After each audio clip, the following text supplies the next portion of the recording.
উফ, যা গরম পড়েছিল না, বৃষ্টি হওয়াতে এখন ভালোই লাগছে।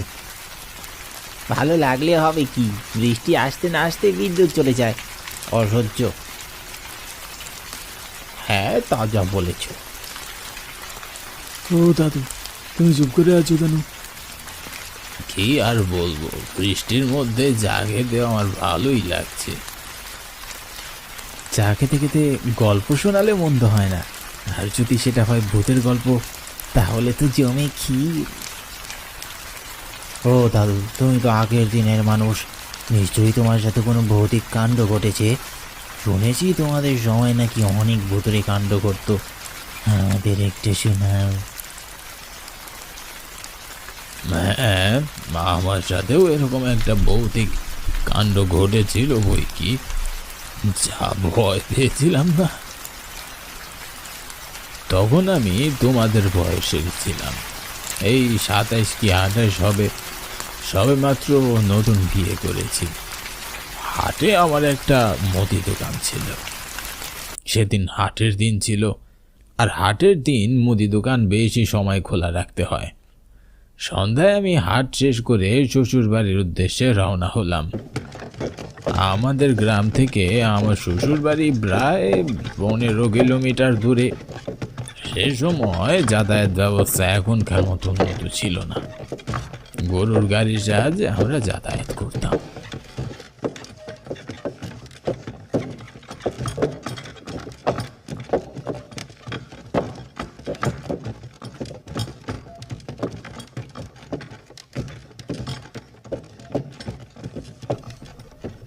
আমি শ্বশুর বাড়ি যাচ্ছি, সেই আনন্দে আত্মহারা ছিলাম।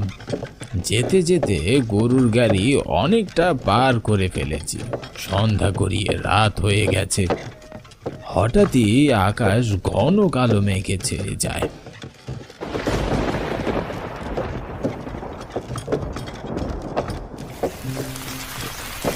সাথে সাথে বৃষ্টি শুরু হয়। একে তো অন্ধকার রাত, তার উপর আকাশ ঘন কালো মেঘে ঢাকা পড়ে আছে। পথঘাট ভালো করে কিছুই দেখা যাচ্ছে না। বৃষ্টির ছল ছল শব্দে রাতের পরিবেশটা কেঁপে উঠেছে। আশেপাশে কয়েক মাইল এলাকায় মানুষের ঘর বাড়ি আছে কিনা জানা ছিল না। দূর থেকে রাস্তার দুপাশের বড় বড় গাছগুলোকে দেখে কালো পাহাড় মনে হচ্ছে। এমন পরিবেশ দেখলে যে কোনো সাহসী মানুষও ভয় পেয়ে যাবে। প্রায় 1 ঘন্টা ধরে বৃষ্টি হচ্ছে, বৃষ্টি থামার কোনো লক্ষণই দেখছি না। আমাদের গরুর গাড়িও বৃষ্টির সাথে পাল্লা দিয়ে সামনের দিকে এগিয়ে যাচ্ছিল।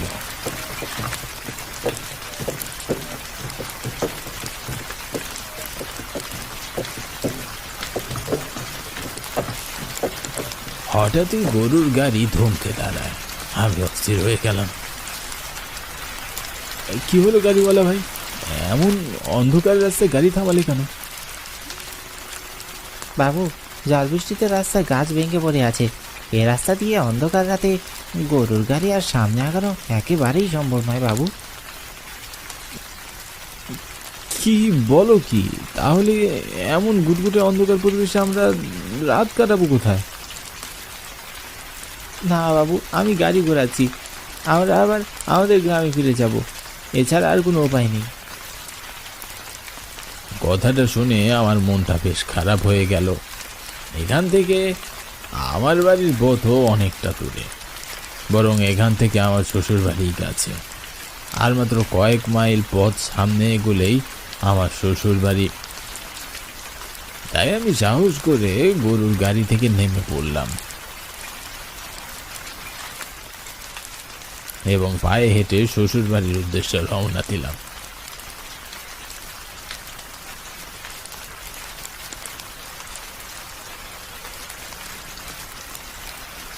এই নির্জন রাস্তা দিয়ে রাতের বেলা হাঁটতে আমার যে খুব একটা ভয় করছিল না, ব্যাপারটা তেমন নয়। আমার ভয় হচ্ছিল, বেশ ভালোই ভয় হচ্ছিল।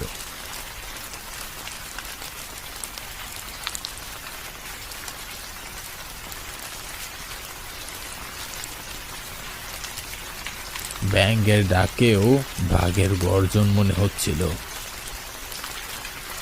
আমি ভয়ে ভয়ে হাঁটতে হাঁটতে অনেকটা পথ সামনে চলে এসেছি, আর কিছুটা পথ সামনে এগোলেই আমার শ্বশুর বাড়ি।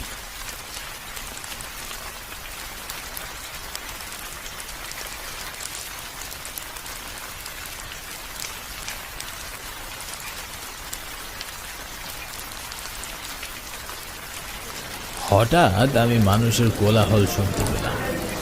না না, একজন দুজন নয়, মনে হচ্ছে অনেক মানুষ একসাথে কথা বলছে। সাধারণত বাজারে যেমন কোলাহল থাকে অনেকটা সেরকম। আমি বেশ অবাক হয়ে গেলাম, বৃষ্টির মধ্যে এত রাতে মানুষের কোলাহল কোথা থেকে আসছে, আবার কারো বিপদ হলো না তো? আমি সেই কোলাহল অনুসরণ করে সামনের দিকে এগিয়ে যাচ্ছিলাম।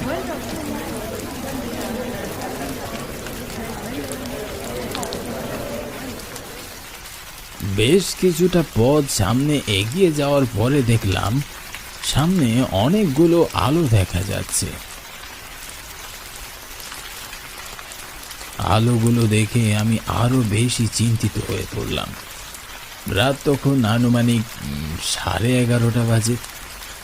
সেই যুগে এত রাতে গ্রাম অঞ্চলে খুব একটা মানুষ চলাচল করতো না। তাহলে এতগুলো আলো যে বলছে, আমি খুব অবাক হয়ে গেলাম। আমি যতই সামনে দিকে এগিয়ে যাচ্ছিলাম কোলাহল ততই বাড়ছিল, আর আলোগুলো আরো বেশি স্পষ্ট হচ্ছিল। একটা সময় ভালোভাবে লক্ষ্য করে দেখলাম মানুষগুলোর হাতে হারিকেন আছে, তারা হারিকেন নিয়ে দাঁড়িয়ে আছে। আমার কৌতূহল আরো বেড়ে গেল। আমি বিষয়টি আরো ভালোভাবে জানার জন্য সামনে গিয়ে দেখলাম।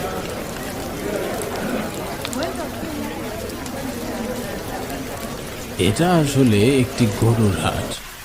গুড়ি গুড়ি বৃষ্টির মধ্যে লোকেরা মাথায় ছাতা, হাতে হারিকেন নিয়ে গরুগুলো পাশে দাঁড়িয়ে আছে। বিষয়টি আমাকে আরো বেশি অবাক করে তুলল। এত রাতেও যে কোথাও গরুর হাট বসে এটা তো জানা ছিল না, তাও আবার বৃষ্টির রাতে এমন নিরিবিলি পরিবেশে। আমি কখনো রূপকথার গল্পেও এমন অদ্ভুত কাহিনী শুনিনি। আমি আরো কৌতূহলী হয়ে গরুর হাটের ভিতরে যাই। নানা রকমের প্রশ্ন আমার মনে খচখচ করছিল। গরুর হাটে অনেক মানুষ ছিল, কিন্তু কি আশ্চর্য, কেউ আমাকে কোনো রকম বার্তাই দিচ্ছিল না, এমনকি কেউ আমার দিকে ঘুরেও তাকাচ্ছিল না।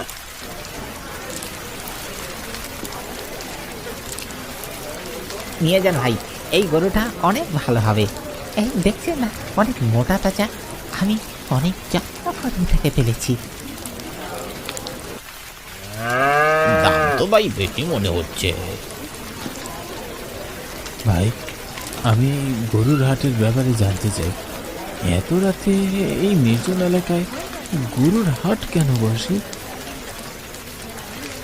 গরুর বিক্রেতা আমার কথার কোনো উত্তর দিলেন না, এমনকি উনি আমার দিকে ফিরেও তাকালেন না।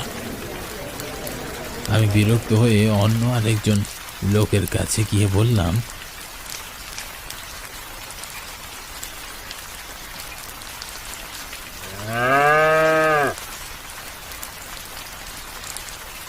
ভাই, এত রাতে এই এলাকায় গরুর হাট কেন বসে? আমাকে এই হাটের ব্যাপারে একটু বলুন তো। লোকটি আমার দিকে তাকালো, কিন্তু আমার প্রশ্নের কোনো উত্তর না দিয়ে সেখান থেকে চলে গেল। তারপর আমি আরো কয়েকজন লোকের সাথে কথা বলতে চাইলাম, কিন্তু কেউই আমার সাথে কথা বলতে আগ্রহী ছিল না। তারা সবাই নিজ নিজ কাজে ব্যস্ত ছিল। বিষয়টি আমাকে খুব চিন্তিত করে তুলেছিল। তখনই আমি দেখতে পেলাম অনেকটা দূরে একজন বৃদ্ধা মহিলা হাতে একটি লাঠি নিয়ে বসে আছে। মহিলাটিকে দেখে আমি আরো বেশি অবাক হলাম। একে তো রাতের বেলা গরুর হাট, তার উপর বৃদ্ধ একজন মহিলা একা বসে আছেন। সময়ের সাথে সাথে আমার ভেতরে কৌতূহল বেড়েই চলেছে। আমি খুব আগ্রহ নিয়ে মহিলাটির কাছে এগিয়ে যাই। আমাকে দেখে বৃদ্ধা মহিলাটি হাসি মুখে বলে উঠল, করিমল, তুমি এসেছো? আমি অনেকক্ষণ যাবৎ তোমার জন্যই অপেক্ষা করছিলাম। আমি চমকে উঠলাম। এই বৃদ্ধা মহিলাটিকে আমি জীবনে কখনো দেখেছি বলে তো মনে হচ্ছে না, অথচ তিনি আমার নাম জানেন কি করে? কি হচ্ছে আমার সাথে? আপনি আমার নাম জানলেন কি করে? শুধু নাম নয়, আমি আরো অনেক কিছুই জানি। এখন আর তুমি কথা বাড়িও না। এখনই এই মুহূর্তে তুমি এই হাট ছেড়ে চলে যাও, আর সময় নষ্ট করো না। কেন? আমি হাট থেকে কেন চলে যাব? আমার মনে অনেক অজানা প্রশ্ন খোঁজ করছে। আচ্ছা, আমাকে একটু বলুন তো, এখানে এত রাতে গরুর হাট কেন বসেছে? আর হাটে তো আমি খুব একটা লোককেও দেখতে পাচ্ছি না। হাতে গোনা কয়েকজন ক্রেতা বিক্রেতা। এই হাট তো দিনের বেলায় বসতে পারত। তুমি এত কথা জানতে চেয়েও না, কারণ তোমার এই প্রশ্নের উত্তর দিলেও তুমি বিশ্বাস করবে না।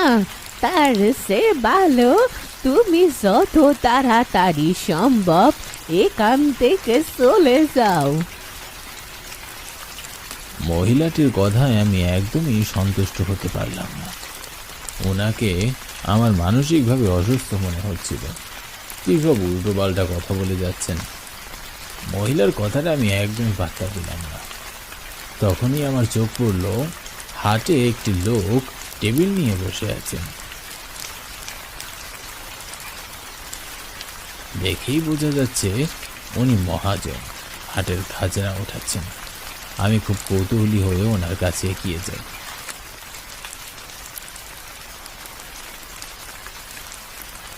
আমাকে দেখে মহাজন হাসি মুখে বললেন, বসুন এই চেয়ারটিতে। আমি কোনো কিছু চিন্তা না করেই বসে পড়লাম। আপনি এত রাতে শ্বশুর বাড়ি যাচ্ছিলেন, এখানে একটু বিশ্রাম করে যান। মহাজনের কথায় আমি চমকে উঠলাম। খুব অবাক হয়ে ভাবতে লাগলাম, এই হাটের লোকজন আমার ব্যাপারে এত কিছু জানে কেমন করে? আমি মহাজনকে কিছু জিজ্ঞাসা করার জন্যে তার দিকে তাকাতেই দেখলাম তার চেহারা একেবারে পরিবর্তন হয়ে গেছে। তার মুখে ছোট বড় অনেক দাগ, আর সেই দাগ দিয়ে রক্ত ঝরছে। মুখ থেকে কালো লালা পড়ে যাচ্ছে, দাঁতগুলো রাক্ষসের মতো, চোখ দুটো জ্বলন্ত আগুনের ফুলকের মতো। ভয়ে আমার গলা শুকিয়ে গেল, হাত পা থর থর করে কাঁপতে শুরু করলো। দেহ থেকে একেবারে প্রাণ বেরিয়ে যাওয়ার উপক্রম। আমি লাফিয়ে উঠে দাঁড়ালাম। উল্টো ঘুরে পালানোর জন্য দাঁড়াবো, তখনই দেখলাম হাটে থাকা সমস্ত গরু আর মানুষগুলো লাশ হয়ে পড়ে আছে।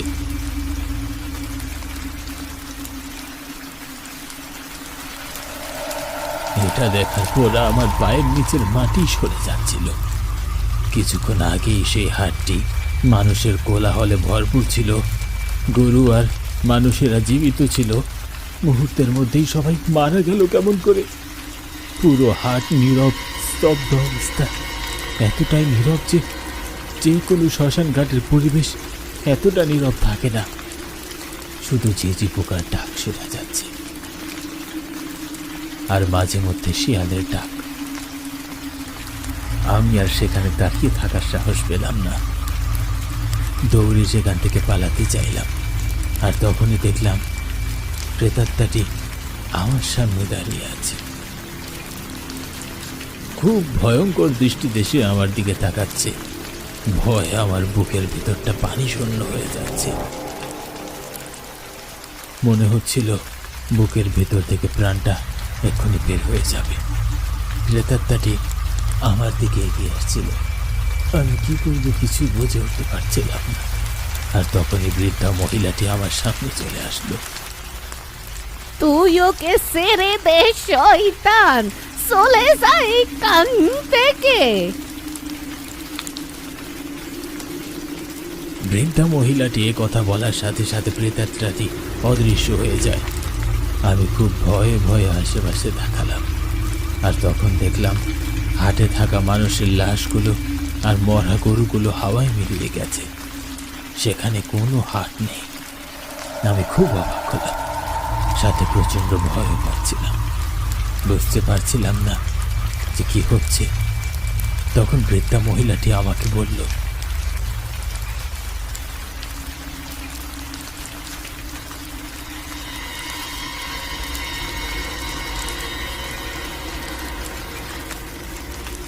তুমি বাবা এতক্ষণ যা কিছু দেখেছো তা সবই তোমার চোখের ভীম। আসলে প্রতি বৃষ্টির রাতে এখানে এমন একটা হাট বসে, কিন্তু এই হাট সবাই দেখতে পায় না। কিছু কিছু মানুষ এই হাট দেখতে পায়।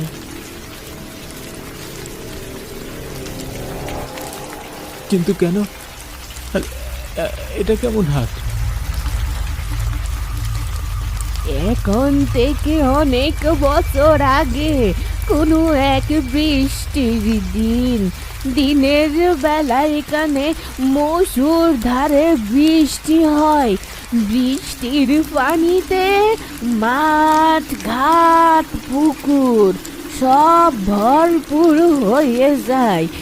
এই গরুর হাটেও অনেক পানি হয়, আর সেদিন হাটের দিন ছিল, তাই হাটে ক্রেতা বিক্রেতাও ছিল।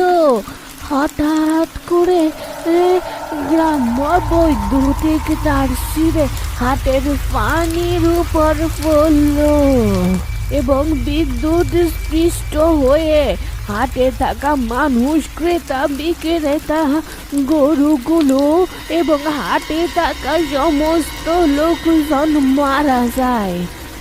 আর তারপর থেকে এই প্রতি বৃষ্টির রাতে এখানে এই ভৌতিক হাটটি বসে। বৃদ্ধা মহিলার কথা শুনে আমি তার দিকে বড় বড় চোখ করে তাকিয়ে রইলাম। আমার গলা দিয়ে কোনো কথাই বেরোচ্ছিল না। আজকের পর থেকে তুমি আর কখনো কোনো বৃষ্টির রাতে এই গ্রামে আসবে না, এমনকি এই গ্রামের আশেপাশের পথ দিয়েও যাবে না। বিদ্যুৎ পৃষ্ঠ হয়ে যারা মারা গিয়েছিল তাদের কারোরই শেষ কার্য সম্পূর্ণ হয়নি।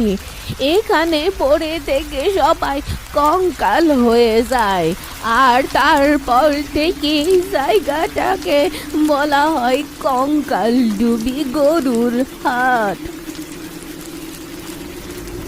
বৃদ্ধা মহিলাটি এই কথাগুলো বলতে বলতে তার চেহারা হঠাৎ করে ভৌতিক হয়ে যায় এবং তিনি কর্কশ গলায় বললেন, আসলে আমিও সেদিন এই হাটেই ছিলাম এবং আমারও সেদিন মৃত্যু হয়েছিল, কিন্তু আমি কারো কোনো ক্ষতি করিনি। দুষ্ট প্রেতাত্মাদের হাত থেকে তোমাকে রক্ষা করাই আমার কাজ। যদি প্রাণে বাঁচতে চাও তাহলে এক্ষুনি এখান থেকে চলে যাও, আর কখনো কোনো বৃষ্টির রাতে এখানে আসবে না। ভয়ে আমি সেখান থেকে দৌড়াতে শুরু করলাম। দৌড়াতে দৌড়াতে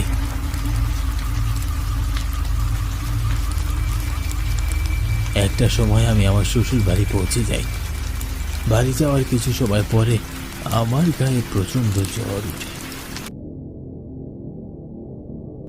এবং সুস্থ হতে 2-3 দিন সময় লেগে যায়।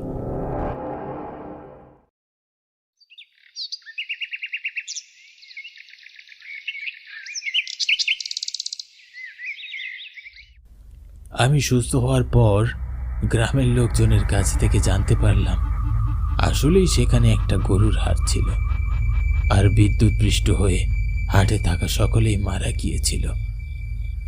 তারপর থেকে কখনোই কোনো বৃষ্টির রাতে আমি আমার শ্বশুর বাড়ি যাইনি। আমার সাথে ঘটে যাওয়া সেই ভৌতিক ঘটনা মনে হলে আমার গা এখনো কেঁপে ওঠে।